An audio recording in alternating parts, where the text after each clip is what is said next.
هتستخدمي الوصفة دي في كل مرة هتعملي فيها ازالة بالشفرة.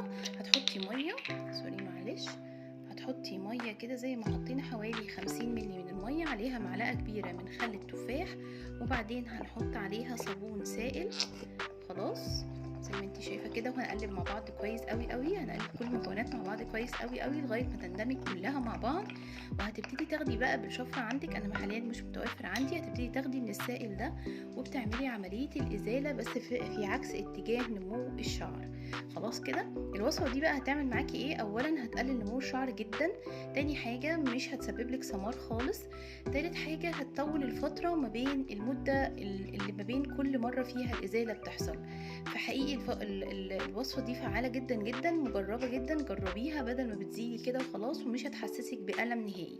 طيب بعد ما بتخلصي بقى بتعملي ايه؟ هنعمل ماسك هيقلل برضو نمو الشعر جدا، هيفتح الاماكن الداكنه اللي عندك، وكمان هيساعد ان الجلد بعدين في المره اللي بعدها ما تحسيش فيها بألم خالص. يلا بينا للوصفه التانية.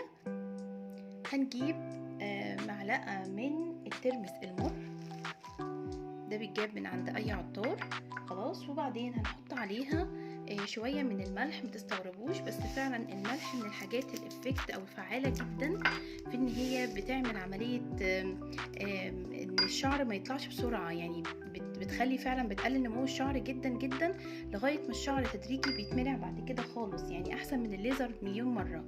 يبقى هنحط ترمس مر وهنحط ملح، وكمان عليهم قليل جدا من الفلفل الابيض.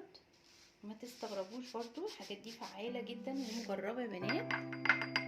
خلاص وهنقلب كله مع بعض كويس قوي بشوية مية، وهنبدأ نعجن المكونات اللي احنا قلنا عليها دي كلها. تمام، هنقلب كده وهنبدأ بقى نحط في أماكن. بعد ما خلصنا الوصفة الأولى هنخلص بقى الإزالة وغسلنا المكان خلاص، وهنبدأ نحط الوصفة دي على المكان اللي تمت فيه الإزالة. هايلة، بتفتح، بتأخر نمو الشعر، بتخلي بعد المرة اللي بعدها بتقلل ظهور الألم جدا جدا.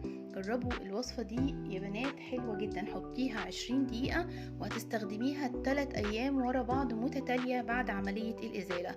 جربوا الوصفات وقولولي رأيكم. أتمنى يكون الفيديو كان خفيف عليكم وعجبكم، واستنوني في حلقة جديدة، وباي باي.